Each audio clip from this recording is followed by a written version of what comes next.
इशरत जहांगीर से कहती है कि अगर मेरी बच्ची को कुछ हो गया ना तो मैं किसी को भी माफ़ नहीं करूंगी।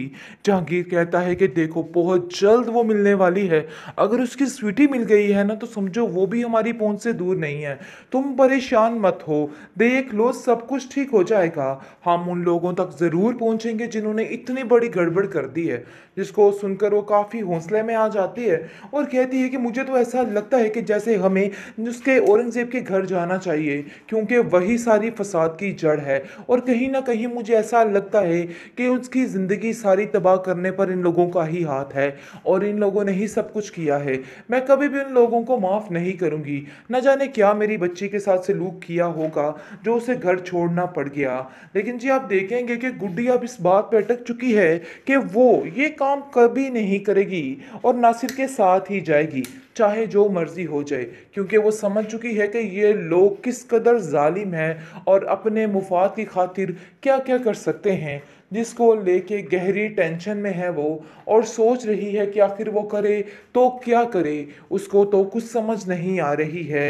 हर तरफ उसको सिर्फ और सिर्फ रुसवाई और टेंशन दिखाई दे रही है। लेकिन नासिर उसका साथ देने के लिए तैयार खड़ा होता है और कहता है कि तुम्हें फिक्र नहीं करनी है, मैं तुम्हारे साथ हूँ और हमेशा तुम्हारा साथ दूंगा। इन लोगों की बातों को लेके परेशान मत होना। आगे से आप देखेंगे कि गुड्डी कहती है कि मुझे आपकी वजह से काफ़ी ज़्यादा तसल्ली है। अगर नासिर मामू आप ना होते तो मेरे साथ क्या से क्या हो जाता। एन वक्त पर पहुँच के आपने मेरी जान बचाई है। मैं आपके ये एहसानात कभी नहीं चुका पाऊंगी।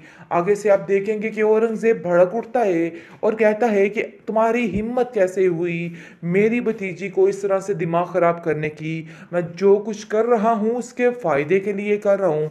तुम्हें अंदर बोलने की कोई भी ज़रूरत नहीं है। बात तो ये तय है कि अपने दिमाग को दुरुस्त करो। फजूल बातें करने की बजाय, ये तमाशे करने की बजाय तुम यहाँ से चले जाओ। ऐसा ना हो कि तुम्हें लेने के देने पड़ जाएं और सारा माजरा तुम्हारे ऊपर आ टपके।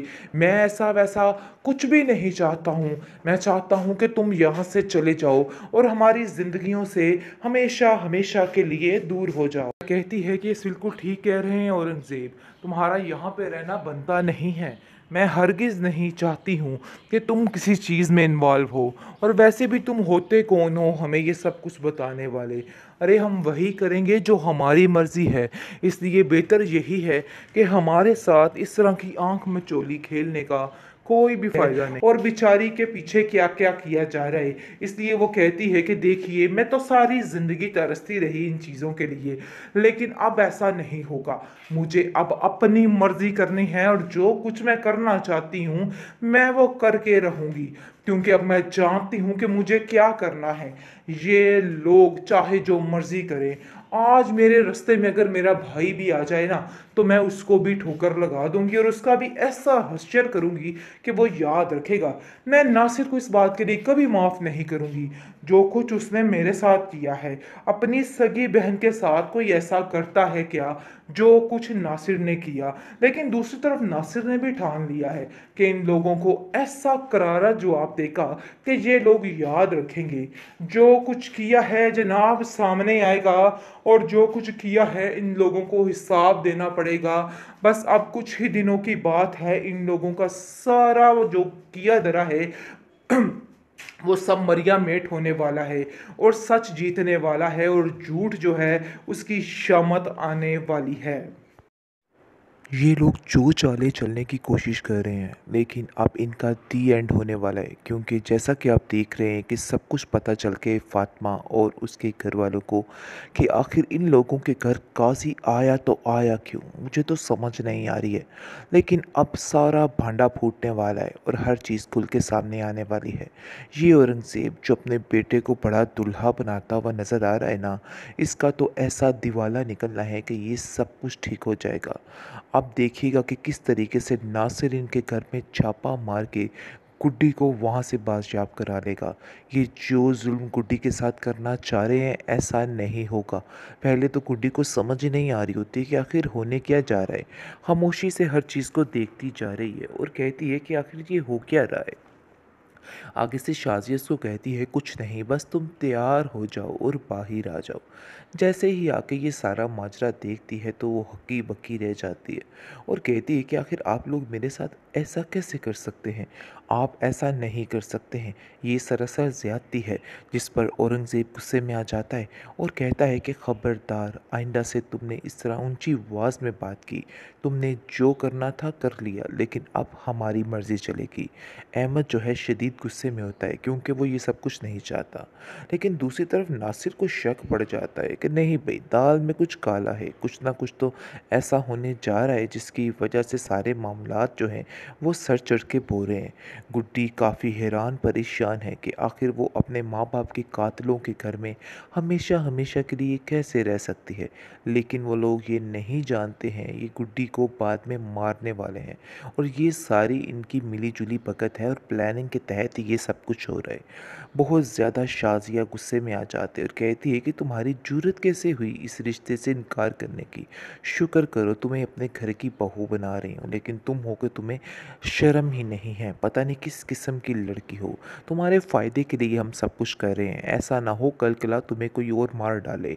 इसलिए हम ये चाहते हैं कि तुम चुप करके खामोशी के साथ जो कुछ हम करना चाह रहे हैं वैसे ही करती रहो, वरना मामला तुम्हारे लिए ख़राब हो सकता है। पता नहीं क्यों तुम्हें इन सब बातों की समझ नहीं आ रही है, लेकिन मैं तुम्हें बार बार यही बातें समझाने की कोशिश कर रही हूँ और तुम होकर हम पर इल्ज़ाम तलाशी करती जा रही हो। लेकिन जी, अब कहानी का दी एंड होने वाला है।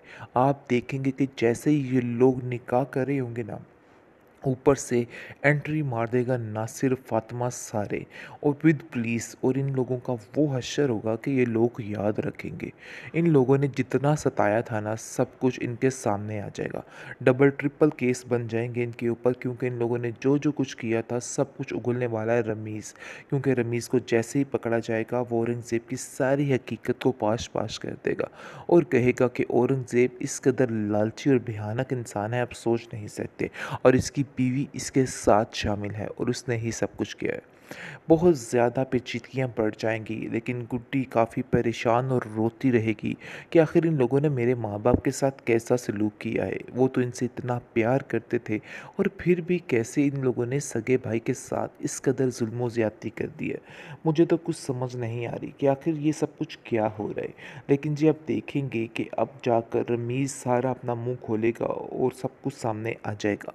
नासिर गुड्डी को कहता है कि तुम फिक्र मत करना, देख लेना सब ठीक हो जाएगा। अब सब कुछ खुलकर सामने आ चुका है और तुम्हें फ़िक्र करने की कोई भी ज़रूरत नहीं है।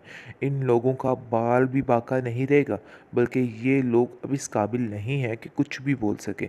इसलिए तुम बिला वजह इन लोगों को लेके परेशान मत होना। अब इन लोगों को हम खुद ही हैंडल कर लेंगे।